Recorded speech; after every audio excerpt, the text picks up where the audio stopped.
The Chicago Bears have completed day one of training camp, and it wasn't super notable, but we could talk about a couple of the things that went down on this episode of Chicago Bears Breeze. What's going on, everybody? It's your host, Philip Charles VanDerHeyden IV, a.k.a. Philly the Fourth. I'm here with you today to talk about what the Chicago Bears did today. Obviously, it's day one of the training camp.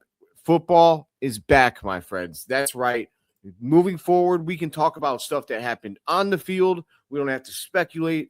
I don't have to talk about any lists. I don't have to do any of that. We can talk football, which is what I made this channel to do. So, obviously, it's day one, though, right?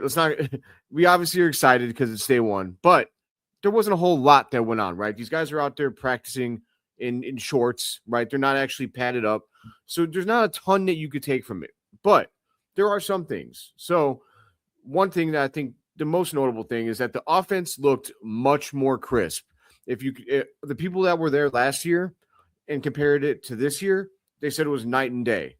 And obviously that's what you want to see, right? Last year, the entire team was taking in Ben Johnson's new regime and his new offense. So obviously, I think on day one of the training camp last year, he kicked the offense off the field and was pissed. So obviously there's none of that this year, right? The offense reportedly looked like it was clean. They're adding new wrinkles and stuff, but overall they all know what they're doing. And so they were able to just boom, hit it. And Caleb Williams seems like he is as confident as he's ever been coming into year 3 of his career. It also bears note that Garrett Bradbury was the starting center today, right? That's expected. He was the starting center for the New England Patriots last year in the Super Bowl, and he was acquired to help bridge the gap between what we had with the guy that retired. His name is escaping me. Oh, it doesn't matter. He retired. Our center that left, and our new rookie, Logan Jones, that we drafted in round 2 with the pick that we received in the DJ Moore trade. So obviously Bradbury deserves credit for getting the offense. The center has a lot more responsibility than a lot of people think from the outside looking in. The center is really the guy that gets everyone together. He leads that offensive line. He makes sure that everybody, next to him, that everybody knows their roles and that they're all, settled and ready to snap the ball when the quarterback is ready to go. So the center bears a lot of responsibility for the offense looking like it's clean and like the operation works right. And so Bradbury deserves credit for that, given that he wasn't with Ben Johnson last year and he just, came in, adapted and got the job done. That's awesome. Another thing to note, heading over to the other side of the ball, was Kyler Gordon's replacement. So obviously there's a lot of people that hope that Malik Muhammad will be able to take this role for the Chicago Bears. That being said, it's not going to happen right away. On day one, they had Jalen Jones was the guy that was subbing in and out on the first string defense at nickel cornerback. And then other than him, they also had Cam Lewis subbing in and out. He was a new signee. I think he came from Buffalo. Cam Lewis also played second string safety for the Bears defense. So that's interesting. He's a jack of all trades, it seems, in the defensive backfield. So he was filling in, but Jalen Jones got first crack. So they did talk to Dennis Allen after the practice about, hey, is Malik Muhammad going to have a chance at this role? And he basically was like, look, let me see here. This is the quote that Dennis Allen had on Malik Muhammad. He said, the kid is smart. We'll give him a look at it and see where he's at and let the competition throughout the course of training camp kind of play it out. An evaluation is something that takes time. It doesn't happen in a day or two. It happens over the course of time, and we'll let that time play out. We've got a lot of time between now and the start of the season to try and figure a lot of those things out. I hope it doesn't take that long, Dennis. I want the season here now. But, no, I mean, it's clear that Muhammad's going to get a crack at it. It's just that they're going to ease him into things, right? Like, the nickel cornerback has a lot to pay attention to, and I actually have another quote here. For those who might wonder, why is nickel special? This is from Dennis Allen. Nickel role is one of the most complex roles on the defense. There's a lot of stuff that goes on at that position. When you play outside at corner, I don't want this to seem wrong, but things don't happen quite as fast. The speed of the receivers on the outside edge, that's coming to you fast. But in terms of when you play inside at the nickel, you've got things that are happening on the outside of you. You have things that are happening on the inside of you. You've got more responsibility in the run game. There's just a lot more that goes along with playing that position. And that's why Kyler Gordon is so important to this Bears defense. I've heard a lot of people try to dismiss his importance to how well the Bears have played when he's in the game. You can't do that. I understand we all want to, just people that just want to cut him and be done. They're tired of his injuries. And if you guys listen to my sit down with Ryan Heckman, lead NFL fan editor at Fansided, he doesn't think that Kyler Gordon's going to play another game for the Bears. He thinks his career might be over with the Bears. I don't know if that's true. What I know is this. Kyler Gordon, like the Bears need to get someone coached up that can play even half as good as him at nickel, because if we can't depend on him, that nickel position being weak is not acceptable. He's right when he says that there's stuff happening inside and outside, because at the nickel corner, you're not lined up outside, you're lined up inside, not quite to the defensive end, but like right kind of in the middle of where the D end and the cornerback are, the outside cornerback. And so you've got to pay attention to what the route is, like the routes that are being run on the outside. And also you got to pay attention to your, the fullback and the tackle, and how the action is unfolding on the inside of you. Because again, if in that position, you bear a very important responsibility in the run game. That's what's made Kyler Gordon such a great fit there, because that man loves contact. He loves physicality, which is funny for a guy that gets injured all the time. But, he shows it when he plays. He brings the pads. He hits like a demon, and he is so good at timing the blitz as well from the nickel position. So hopefully that, whether it's Jalen Jones, maybe he can rise to the occasion this year. I think they also said Josh Blackwell got some reps at nickel. He's more of a special teams guy. If he's playing on defense for you, you guys are probably in trouble.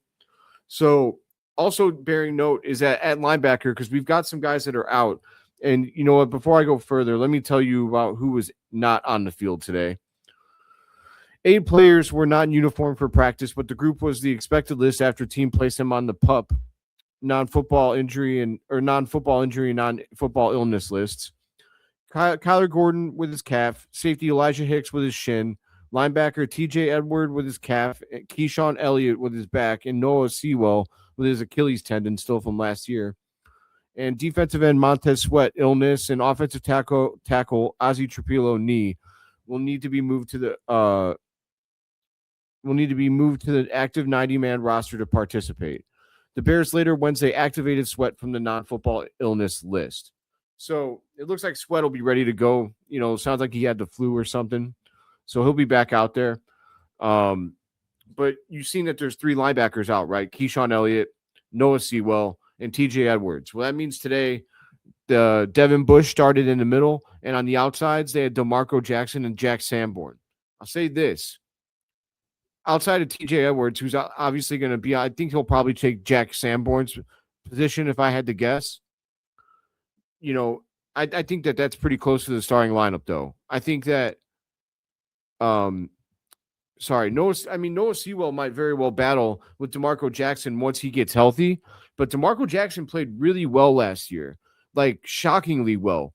Like I can't remember for sure, but I feel like I've seen something where he had outperformed TJ Edwards. Maybe I'm wrong. Don't take me 100% on that, but overall, those were the 3 linebackers for the day. And if the Bears had to start the season with those 3, it's not bad. I mean, we know Jack Sanborn can play. Is he a high-level starter? No, but he's solid. He does his job, and he has a knack for making plays. And then, Devin Bush is the real guy that we need to stay healthy. He's expected to clean up and do a very good job for the Bears this year, to be really productive. And, some of that is going to come from the defensive line. Can those guys play better in the run game? Because if they could take up some more of the offensive line's, attention, that would allow Devin Bush to roam and do his thing. With that being said, though, you can't assume that. So obviously before the pads get put on. We can't take a whole lot from what's happening on the offensive and defensive lines. You can't properly block or really engage or prove how you are as a football player without pads on the inside. You could do it a little more at the skill positions, like 7-on-7, but you can't, like on the line, you need pads for it to be real.